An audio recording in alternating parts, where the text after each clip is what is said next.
I send them both the same text message. Hello, I saw your bookshelf on Gumtree. Is it still available? Kathy texts back straight away saying, sorry, it went this morning. That's cool, Kathy. I'm sorry I gave you an annoying voice in the retelling of this story. Morgan's response came What is Kathy gonna sound like me? Sorry it went this morning! Oh god, I'm auditioning to be Kathy. I'm auditioning. Auditioning for the role of Kathy. Yep. Hello YouTube! Today we're gonna be watching Randy buys a bookshelf of Gumtree. Real quick before we begin, I have a debut, new model debut on 11th of October. So if you're around on 11th of October, just come to my debut, man. Come to my debut. It's gonna be a good time, okay? It's new model, man. Let's go. Alright, here we go. Sorry, that's quiet. Okay, fuck. Okay, here we go. Okay. So he's like a comedian, but he's a puppet? Bro. Why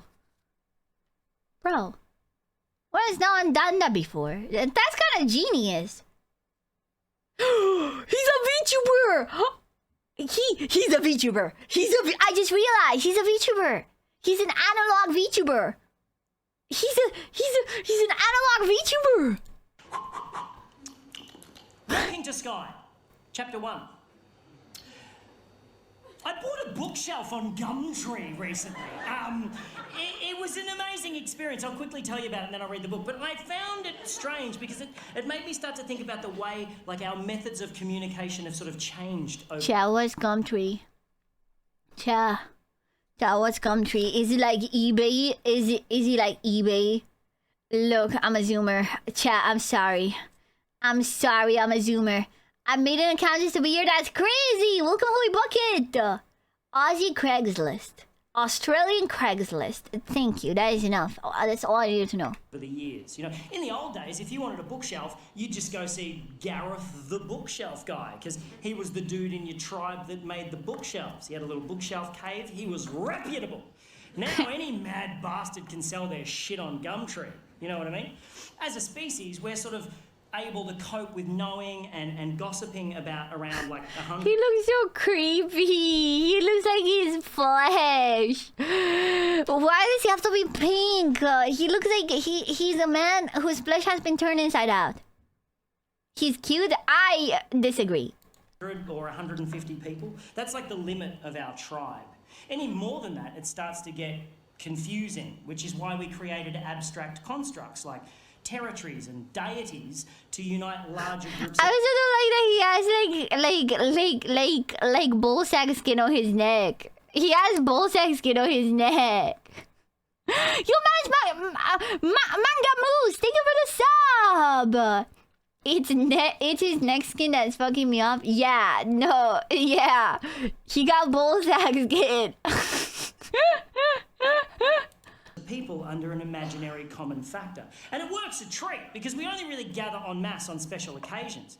But I think like social media and it's fucking all that up, you know? I don't think we're able to deal with the thousands of people we're connected to on a daily basis, and as a result we neglect our immediate 150, you know? That's why I never get invited to parties. He's getting deep because I stream but I don't know anybody else, so that is literally it. Getting involved with thousands online but neglecting the 150. 150 is insane though. 150 is insane to know in real life, you know? Keep the show support for Valentine before the debut. Good luck. Thank you. Anymore. It's not because I ramble on about veganism and fisting old ladies. It's because I'm not on Facebook and everybody just assumes you are. I am so behind on the births, deaths and marriages of my friends that I feel like the time traveler's wife every time I go to a party. I'm like, this is Tim, he's our son, he's 6 now. Fucking didn't know you were pregnant. Bro, you can tell this is all because he's talking about Facebook, bro. Yo, look at that shirt. He has a little Count Sakula. Aw, man, look at that. That's so cute. Dude, my grandma's on Facebook. What is it with old people and deciding that they're all gonna be on Facebook? How did that happen? I remember when I was young and they were like, don't go on Facebook and don't friend anyone. Don't friend any strangers on Facebook, PP. But now, every old boomer is on Facebook. Anyway, and you know, smartphones aren't that great. You know that, right? They're not. They're not that great. You don't need the internet in your pocket. Yeah, no, okay. Get the hell. Nah, I do. But it's epic. I can watch yaoi. No, I do. Holes, okay? You're not working for the president. You don't need it. You don't need that much information. And also, what was the point of developing opposable thumbs for you to take a photo of your head, post it on the internet, and then just stand by for validation? No one gives a fuck about your head. They'll only validate it in order to gain permission to post a photo of their own head on the internet and stand by for validation. The people who give a fuck about your head will at some point see it in real life. Fuck your head and the neck it rode in on. Your vanity is sucking up my bandwidth. Bro. Anyway, this is what's going through my head as I'm on Gumtree looking for a bookshelf, because you know when you put something in the search in Booktree, what the fuck? When you put something in the search on Gumtree, I'm having a stroke up here. Yeah, when you put something in the search, right, and like, there's always a couple of things that come up in the list that are like the polar opposite of what you search for. I'm like, get out of my head, Gumtree algorithms, conspiracy. It's crazy because this is so old, but now, bro, now I can just say out loud, oh God, I'm looking for a laptop. Oh my God, I want to buy a laptop, and I'll get ads. I'll get ads for it. It's gotten so much worse. No, but seriously, you type it's like bookshelf, and it's like bookshelf, gramophone. Bookshelf, combine harvester. What the fuck?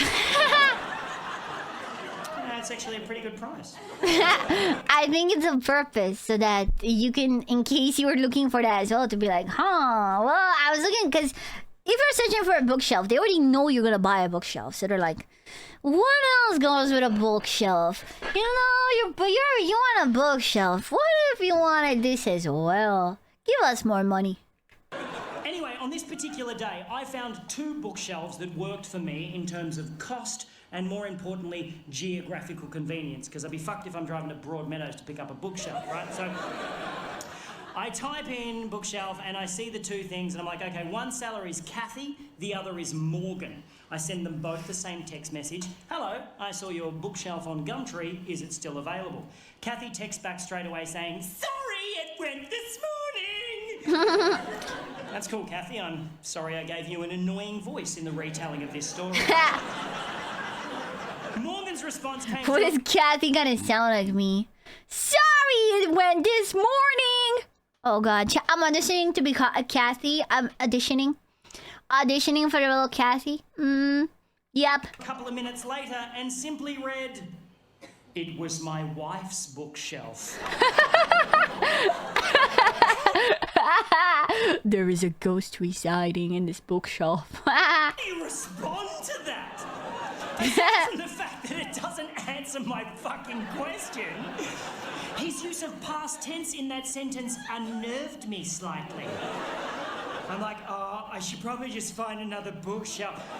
And then I noticed he lived in the suburb next to me, so I replied, is it still available? He responded with the letter Y. Just a Y. Why? What do you mean, why? Because I want to buy it. What do you mean, why? Also, I will say his body language as a puppet is insane. You know, it's very good body language. Is he asking me why I want to know if it's still available? Or is it a Y for yes, and he's so in the throes of grief that he can't manage the E and the S? I assume it's a Y for yes, so I respond, cool, I'll take it. When's a good time to come and pick it up? No reply for 15 minutes. I'm like, oh, he's forgotten about me, fuck it, I'll find another bookshelf. And then when his reply actually does come through, I realise he spent those 15 minutes crafting his response because it's a fucking thesis. He must have felt so bad about only using a single consonant in his previous text that he just massively overcompensated with this one. Also, for some reason, felt that the use of punctuation entirely unnecessary.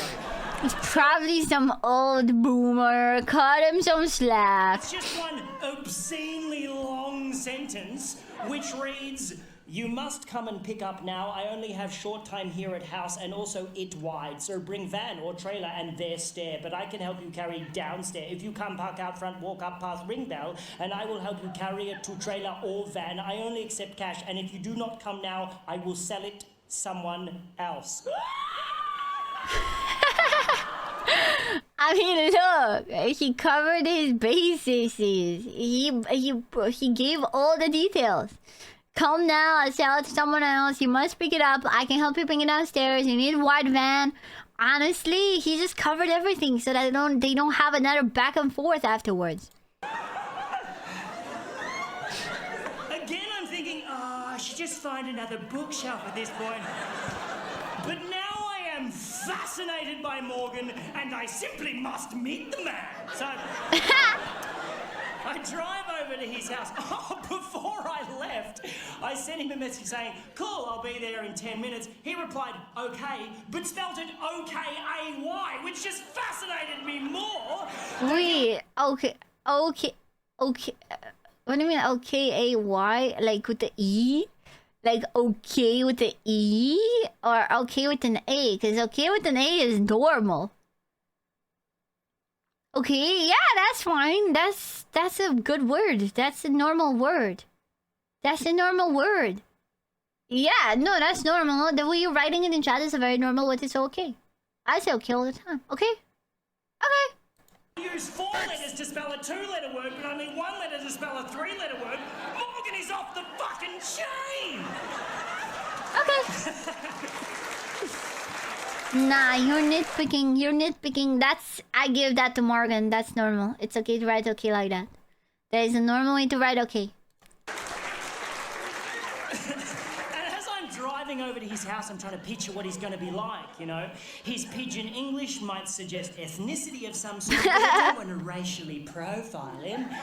Maybe he's an old man who recently lost his wife and is not that very good at texting. Or maybe, and I'm really hoping this is the case, Morgan is just batshit crazy. So I get to his house and I go up to I park out front, walk up past ring bell, and I brace myself for the door to be opened by like an old man in a... Oh my god, imagine it's like a teenager or like a kid, bro. Imagine it's like a kid.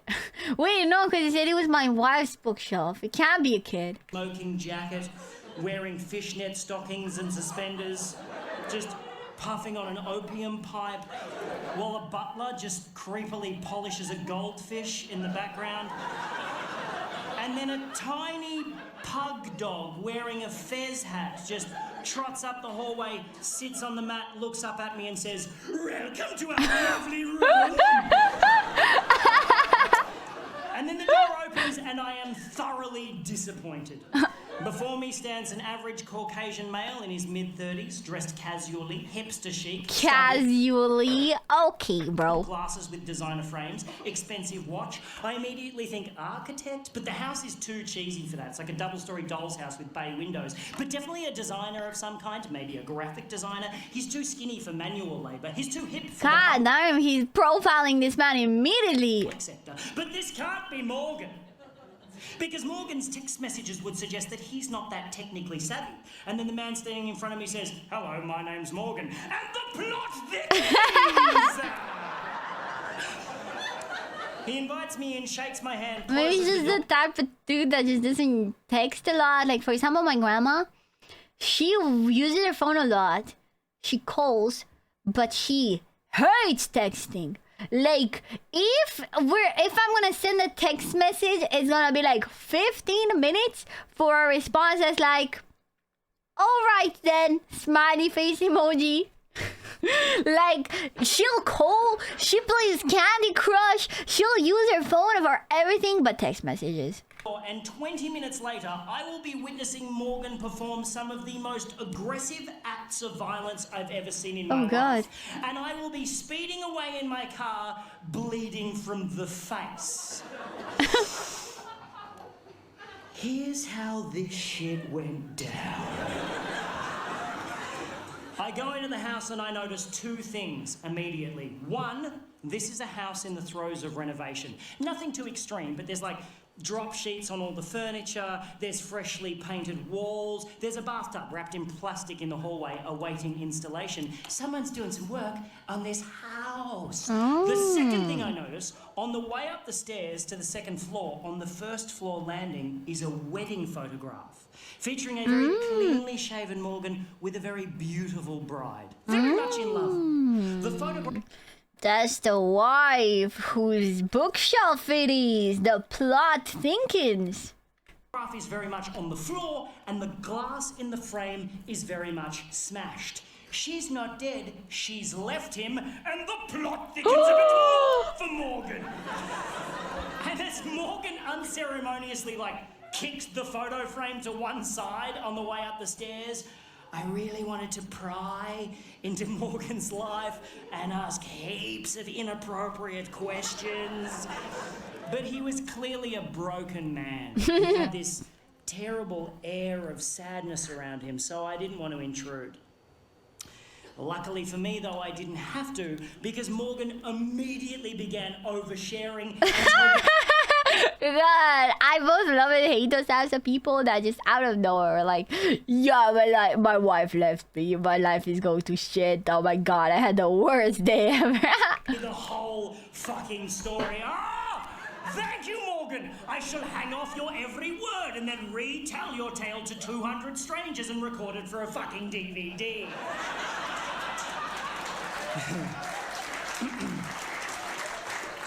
He is a graphic designer, yes, and he's really good at it. He does massive rebranding campaigns for large corporations. He gets flown all over the world doing this shit, right? About 4 years ago... Imagine you're Morgan and you see this, you probably do, right? Because this is really popular. A woman hired Morgan to rebrand her florist business, and he did such a great job, she married him.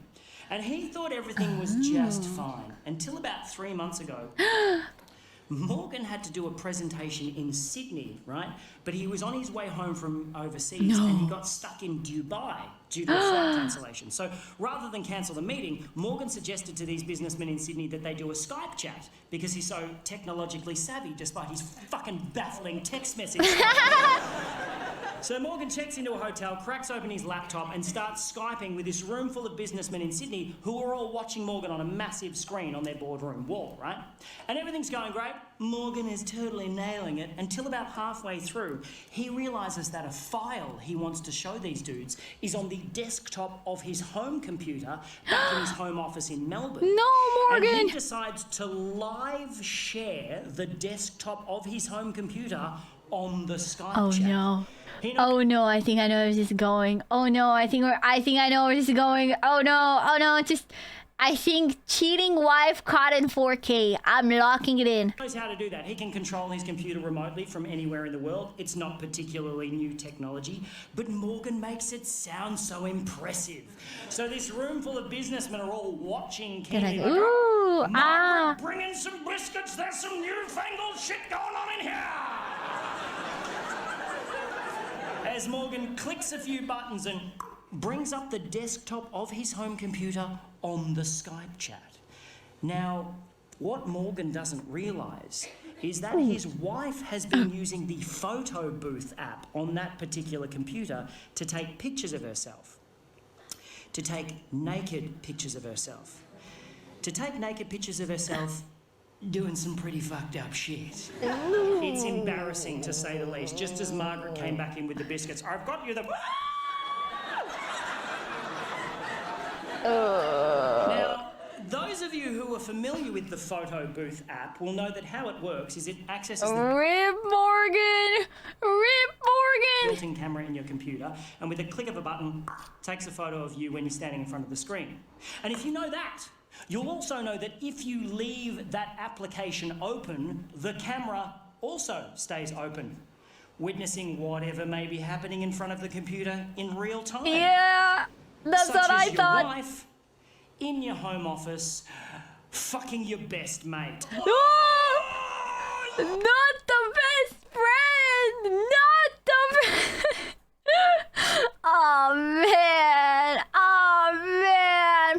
love for Poopy prediction. Thank you.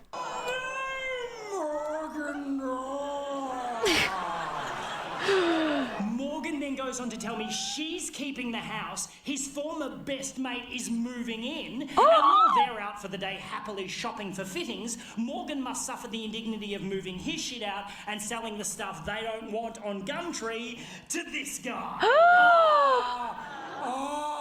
Damn! It's at this point- Holy cocked! Holy, that's the ultimate cockage. Oh my god! Oh my lord! God, I need to sit down, and I'm already sitting down. Story that Morgan starts crying. He breaks down, and I do not blame the man. It's fucking horrible, and I just want to give him a big hug and say everything's gonna be alright, Morgan. But I am holding the full weight of a bookshelf halfway down a set of stairs, and Morgan is the only thing stopping that bookshelf from caving Oh no! in my face. And I was like, Oh no! Morgan! Morgan, stay with me! Stay with me, Morgan! Morgan! And Morgan managed to pull himself together for about 8 seconds and then just went bah and let the bookshelf go. I fell backwards. It literally rolled over me and took out the light hanging above the staircase. I'm now lying on my back getting showered in broken glass as the bookshelf turned end over end and just went thonk right through a freshly painted wall at the bottom of the stairs. I'm like, Bro.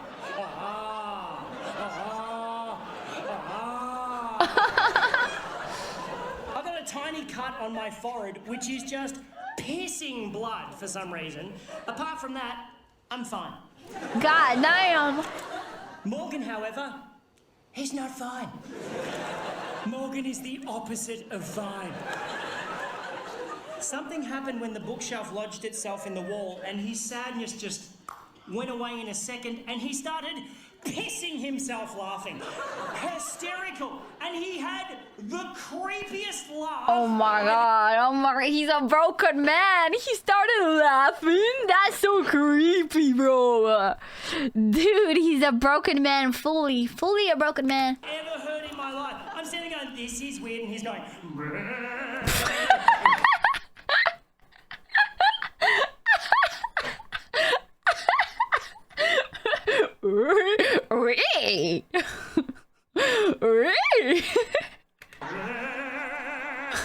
Like some sort of demonically possessed baritone kookaburra. It's like.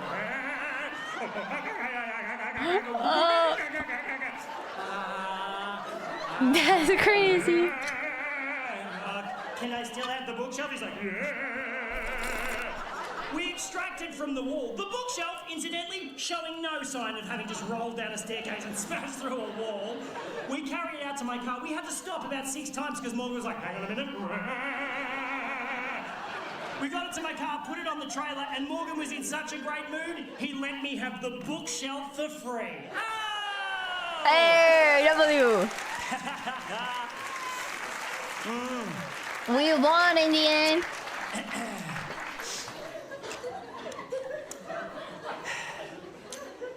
And that's where the story should end. Oh my god, there's more? But there was something about the bookshelf going through the wall that flipped a fucking switch in Morgan's head, and he is now hungry for more destruction. So as I started tying... Oh no, I think Morgan wants revenge. I don't think Morgan wants to leave the house for the cucking of his wife and his best friend. Down to my trailer, Morgan just strolls over to like an upright mailbox on the front lawn and just starts trying to wrench it out of the ground, just really putting his back into it. I'm like, you okay, buddy? He's like, yep. He pulls it out of the ground, whereupon he wields it like a fucking battle axe and just starts smashing up the front garden, just beheading the daisies, fucking up the lavender. I'm like, oh, hell yeah, Morgan. Maybe you want to stop and think about that. And he wheeled around and looked at me like Jack Nicholson chasing Shelley Duvall up the stairs in The Shining and said, why don't you mind your own fucking business? Yep, cool, man. Yep. Now, I like tying knots. I'm quite good at tying knots. If I tie something down, I take my time because I want it to stay there. But as Morgan nonchalantly strolled up the driveway, rolled up the garage door, and put the mailbox through the windscreen of an Audi, I must admit, I kind of rushed my knot tying job. I got in the car, I'm about to drive off. I'm like looking at the house going, I'm sure it'll be fine. And then an armchair smashed out of an upstairs window and just went doink, doink, doink, doink. I was like, Morgan's over it. what's my duty of care in this situation? I didn't want to call the cops on him. I didn't want him to trash the house. I'm like, fuck, I'm going to have to talk to Morgan. So I got out, I walked up the driveway, shitting myself. You know when someone does something... Nah, you leave on these. You just leave. You just got your bookshelf and you leave, okay? It's like what happens is what happens. You leave. You leave. Or maybe you just stay on the side and watch. Just out of curiosity, I do agree with that. But you don't go talk to the psycho. Really violent, and you're just like, fuck, we're not supposed to do shit like that. Yucky, just yucky feeling in my tum-tum. And I'm standing there in the garage, and there's like an adjoining door in the garage that leads into the house. I can see in through the door into the house, up the staircase. It's like a wooden staircase, and I'm standing in the garage just going, Morgan! Morgan!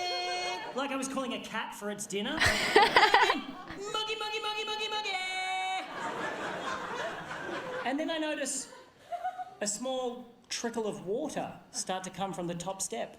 Oh, right. And then a little bit more water, and then quite a lot of water. Just pissing down the stairs like a shitty water feature. I'm like, that can't be right. And then Morgan appeared on the top step holding a hammer like this.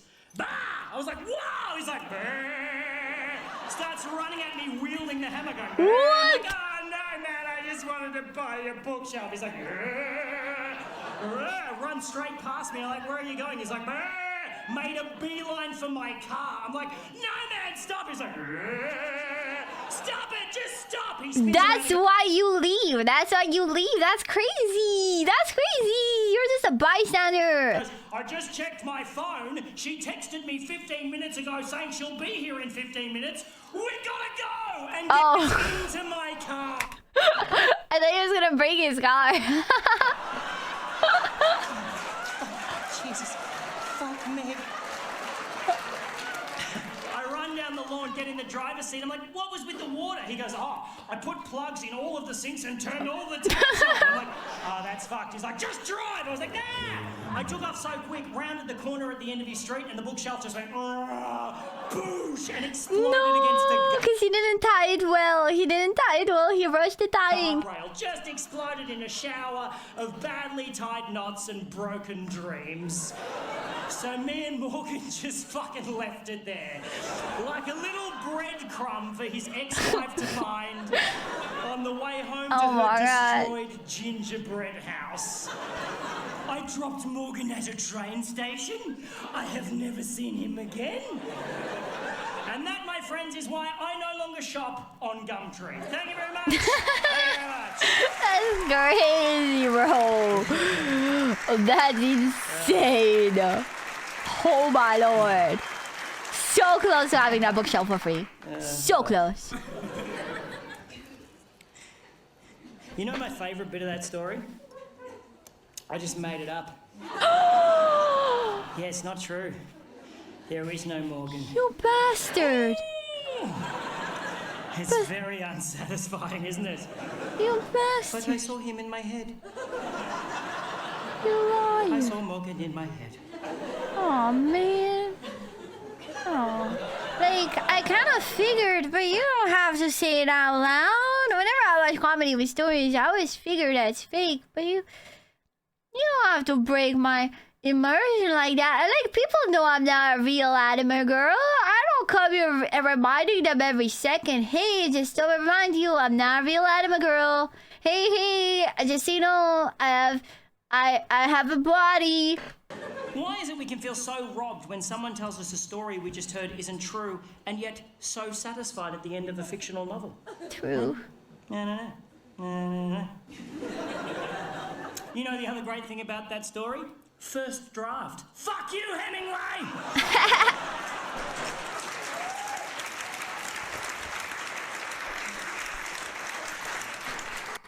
Okay, so you're saying God I damn have it, bro. That's insane. That's insane. I can't believe Morgan's not real. I believed in Morgan. Morgan is real to me. I just wanted the kayfabe, chat. I just wanted the kayfabe. Okay, the kayfabe. I wanted the kayfabe of Morgan being real. Yeah. I hope that was real so bad. I wanted to believe. God damn it. I wanted to believe. Captain Kita, thank you for the sub. You're real to me. Proud of you, so thanks, man. Morgan's real to us, chat. That's all that matters. That's all that matters.